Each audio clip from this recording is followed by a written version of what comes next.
चंदू, पिता का नाम कुंज बिहारी, पता सीतामढ़ी बिहार, उम्र 30 वर्ष, निशानी माथे के ऊपर कंपाल। सूरज कुंड की डकैती के सिलसिले में पकड़ा गया, मगर अदालत में जुर्म साबित न होने पर बरी तर्क कर दिया गया।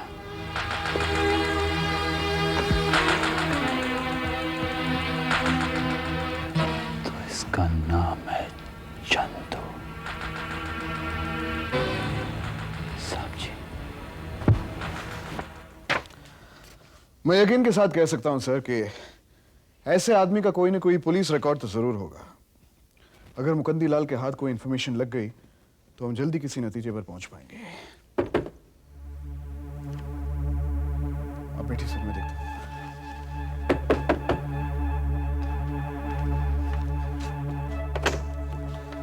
ओह, मुकंदी लाल, आइए आइए।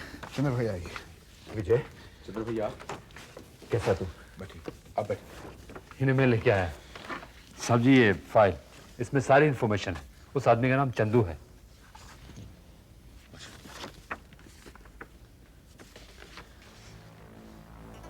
नहीं हुआ? चलो ये बात तो साफ हो गई कि इसका नाम चंदू है, और तुम सब लोगों को इसका भी यकीन है कि ये जेके का ही आदमी है। विजय, इसका मतलब ये हुआ कि इन वारदातों के पीछे जेके का ही हाथ है। लेकिन अब सवाल ये उठता है कि इसे ढूंढा कहां जाए, कैसे और कहां इस पर हाथ डाला जाए। ये सवाल जरा टेढ़ा है। नहीं पाशा, सवाल यह है कि अगर हम इस चंदू को ढूंढ भी लेते हैं, उस पर काबू भी पा लेते हैं, लेकिन इससे हमारा कोई मकसद हल नहीं होता। आखिर हम जेके का क्या बिगाड़ लेंगे? विजय, जरा सोचो, अगर हम किसी भी तरह चंदू को जेके के खिलाफ बोलने पर मजबूर कर दें तो? इम्पॉसिबल भैया, यह बात मुश्किल ही नहीं बल्कि नामुमकिन है, क्योंकि चंदू जैसा आदमी अपने मालिक के लिए बहुत ही ज्यादा वफादार होता है। वो अपने मालिक के खिलाफ कुछ भी बोलने से पहले मरना पसंद करेगा। और दूसरी बात यह है भैया कि जेके जैसे आदमी का खौफ उसे अपनी जबान खोलने नहीं देगा। विजय, बात क्या है? आज मैं पहली बार तुम्हारे मुंह से ऐसी मायूसी की बातें सुन रहा हूं। विजय, तुमने तो मुश्किल से मुश्किल घड़ी में भी हिम्मत नहीं छोड़ी, फिर आज रश्मि की मौत ने मुझे तोड़कर रख दिया है भैया। मैं हार गया हूं। क्या लड़ाई शुरू होने से पहले ही हार मान ली तूने? पगला कहीं का, तुम इतने मजबूत दिल के आदमी हो, इस तरह की मायूसी तुम्हें शोभा नहीं देती। और हां, याद रखना, यह लड़ाई तुम्हारी अकेले की नहीं है। इस लड़ाई में तुम्हारा भाई भी तुम्हारे साथ है। हम दोनों साथ में मिलकर ये लड़ाई लड़ेंगे। लेकिन फिलहाल सोचना यह है कि चंदू की तलाश कहां से शुरू की जाए। भैया, ये कोई मुश्किल काम नहीं है। हम सब तो जानते हैं कि ये जेके का आदमी है। जेके के अड्डों पर अगर नजर रखी जाए तो एक ना एक दिन वो हमारे हाथ जरूर आ जाएगा, जैसे कि रीजेंट बार, स्टार क्लब। अच्छा याद दिलाया आपने। मैंने उसे अक्सर रीजन बार में आते जाते देखा है। क्योंकि रीजेंट बार में 4-5 कदम पहले ही हो चुके हैं, इसलिए पुलिस की नजर वहां आने जाने वालों पर जरूर होगी। हो सकता है चंदू वहां जाने से परहेज कर रहा हो। नहीं भैया, ये कोठों और क्लबों पर जाने की आदत शराब और शबाब के नशे की तरह एक ऐसा नशा है जो कभी जल्दी छूटता नहीं। तो फिर तय हुआ, कल से मैं रीजन बार पर नजर रखूंगा। साहब जी, मैं स्टार क्लब पर। मैं पूछता हूं, तुम लोग हो किस मर्ज की दवा? किस मर्ज की दवा हो तुम? अगर मैं तुम पर इसी तरह भरोसा करता रहा तो ये ऑर्गेनाइजेशन खत्म हो जाएगी। एक आदमी मेरे इशारे पर फरार किया गया और वो तुम सबकी नजरों से ओझल हो गया। या तो तुम सब अपनी आंखों का इलाज करवाओ, नहीं तो मुझे तुम्हारे ट्रांसफर का बंदोबस्त करना होगा। बॉस, मुझे एक मौका दे दीजिए बॉस। मैं उसे कहीं से भी ढूंढ निकालूंगा। बेवकूफ, इस वक्त वो एक जख्मी शेर से भी ज्यादा खतरनाक है। मैंने उसे जेल से इसलिए फरार करवाया था कि उसके शैतानी दिमाग को सोचने का मौका ना मिले, और तुम लोगों की लापरवाही ने उसे सोचने की मोहलत दे दी है। और यकीनन वो बहुत दूर की सोचेगा, जिसका अंजाम हम पर बहुत भारी पड़ेगा। जेके को ललकारने और उसके खिलाफ ऐलान जंग करने वाले आदमी को मैं इतनी आसानी से नजरअंदाज नहीं कर सकता। जाओ और जाकर ढूंढो उसे, और उसका सुराग मिलते ही मुझे फौरन इत्तला करो। जाओ। Okay boss. Saxena, I get you। क्या कहा? अभी तक उसका कोई सुराग नहीं मिला? इंस्पेक्टर शक्ति सिंह, इतना बड़ा तुम्हारा पुलिस डिपार्टमेंट जिसकी धाक सारी दुनिया में है, एक जेल से भागे हुए मुलजिम को नहीं ढूंढ सकता? जाओ ढूंढो उसे, वो जरूर तुम्हारे कहीं आसपास ही है। ना उसे जमीन निकल सकती है, ना आसमान खा सकता है। सर, हमने सादे लिबास वालों को चारों तरफ फैला के रखा हुआ है। आज नहीं तो कल हम उसे गिरफ्तार कर लेंगे। वो हमसे ज्यादा देर तक छुपके नहीं रह सकता। मुझे तुम्हारी कोशिशों पर शक नहीं इंस्पेक्टर शक्ति सिंह, लेकिन विजय सक्सेना जितनी जल्दी गिरफ्तार हो जाए, शहर के अमन के लिए उतना ही अच्छा है। Yes sir. वो कानून का ही नहीं, बल्कि मेरा भी मुजरिम है। और एक बात याद रखो इंस्पेक्टर शक्ति सिंह, उसने पीटर का ही कत्ल नहीं किया, बल्कि रश्मि का कत्ल भी उसी की वजह से हुआ है। इसलिए उसे जल्द से जल्द सजा मिलनी चाहिए। मुझे अपनी जिम्मेदारी का पूरा एहसास है। And I will leave no stone unturned. एक बात और इंस्पेक्टर शक्ति सिंह,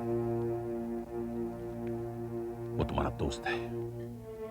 हो सकता है वो तुमसे मिले या फोन पर बातचीत करने की कोशिश करे। उसे समझाओ कि अगर वो ये सोचकर जेल से फरार हुआ है कि वो अंदर रहकर कुछ नहीं कर सकता, तो उसे समझाओ कि वो बाहर रहकर भी कुछ नहीं कर सकता, क्योंकि वो चारों तरफ से धोधारी तलवार पर चलने की कोशिश कर रहा है, जो उसके लिए अच्छा नहीं है।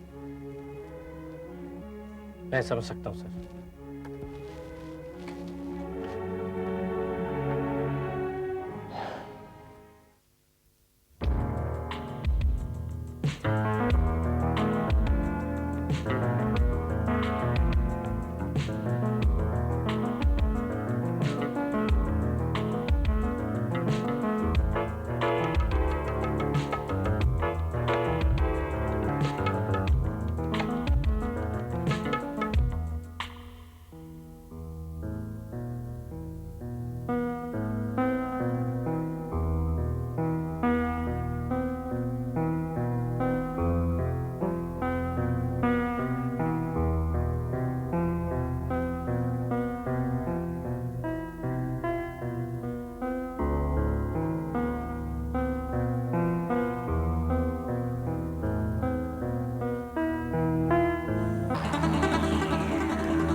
ये तो किसी का कोटा है। अच्छा, गाड़ी घुमाओ वापस जल्दी।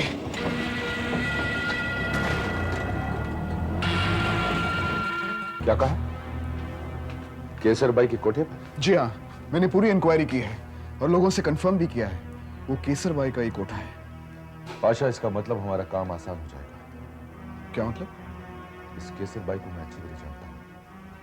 कैसे? ये 2-3 साल पहले की बात है।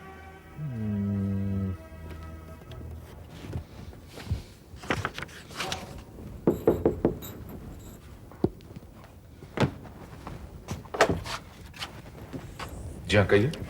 क्या मैं वकील साहब से मिल सकती हूँ, श्री विजय सक्सेना से? मैं ही विजय सक्सेना हूँ, बोलिए। क्या मैं अंदर आ सकती हूँ? आइए। शुक्रिया।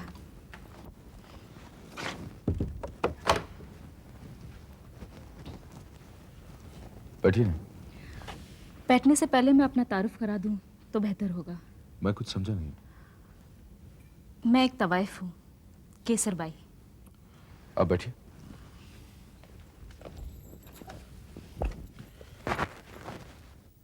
कहिए, मैं आपके लिए क्या कर सकता हूँ? ये तो जाहिर है वकील साहब कि अगर मैं आपके पास आई हूँ तो किसी केस के सिलसिले में ही आई होंगी। जी हाँ, जाहिर है। आपके पास आने से पहले मैं बहुत से वकीलों से मिल चुकी हूँ, लेकिन सबने मेरा केस लेने से इनकार कर दिया। क्या आपका ये केस काफी उलझा हुआ है? जी नहीं, इनकार की वजह यह है कि मैं एक तवाइफ हूँ और इसीलिए मैं आपसे भी पहले पूछना चाहूँगी, क्या आप भी जात पात पूछ के ही केस लिया करते हैं या? जी हाँ, जात पात तो मैं भी पूछता हूँ, मगर अपने क्लाइंट की नहीं बल्कि उसके केस की। देखिए केसर भाई, मुझे अपने क्लाइंट की हैसियत और जात से ज्यादा दिलचस्पी होती है केस की नौयत की। मैं ये जानना ज्यादा जरूरी समझता हूं कि मेरा क्लाइंट कितना सच्चा और बेगुनाह है और वो इंसाफ का हकदार है या नहीं। आपके बारे में जैसा सुना था वैसा ही पाया। अब मुझे यकीन हो गया कि मैं आपके दरवाजे से मायूस होकर नहीं जाऊंगी। केसर भाई, आप अपना केस जरा तफसील से बताइए। कुछ दिन पहले 2 लोग मेरे कोठे पर आए थे और उन दोनों में झगड़ा हो गया। एक ने दूसरे का खून कर दिया। और ये तो आप अच्छी तरह जानते हैं कि हर पेशे में दोस्त या दुश्मन दोनों से ही मुलाकात होती रहती है, क्योंकि केसर बाई अपने तबके में इज्जत की निगाह से देखी जाती है। इसलिए मुझसे कुछ जलने वाले लोगों ने मेरे खिलाफ झूठी गवाही देकर ये इल्जाम मेरे सर थोप दिया, हालांकि मैं बेकसूर हूं। अब केसर बाई की जिंदगी और इज्जत दोनों ही आपके हाथ है।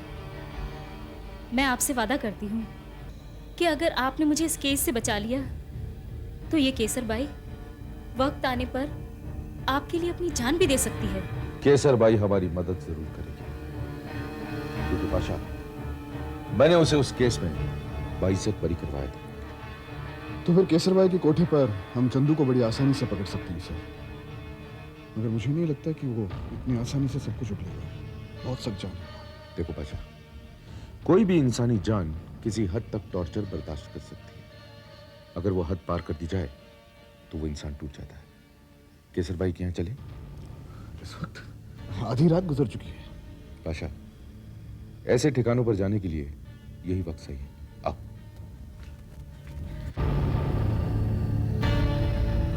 कौन है? इतनी रात गए भी चैन नहीं लेने देते। अरे बाबा, आ रही हूँ, बोली ना। क्या है? केसर भाई। वकील साहब आप? हाँ केसर भाई, क्या मैं अंदर आ सकता हूँ? आइए ना, आइए।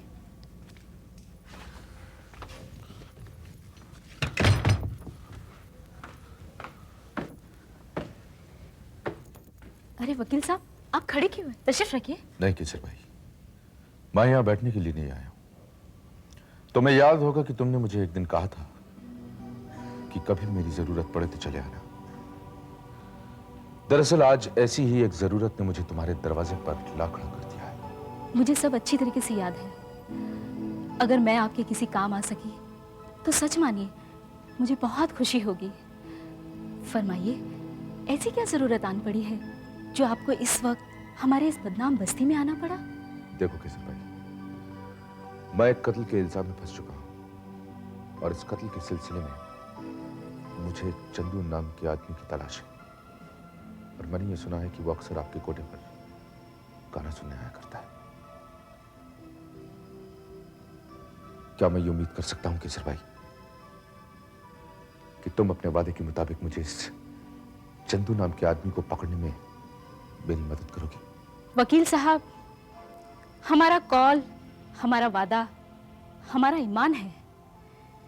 हमारे गले में शराफत का पट्टा हो ना हो, कॉल निभाने की शराफत हमारे नापाक खून में जरूर होती है। चंदू कहकर तो गया है कि कल जरूर आएगा, लेकिन ऐसे लोगों का क्या भरोसा।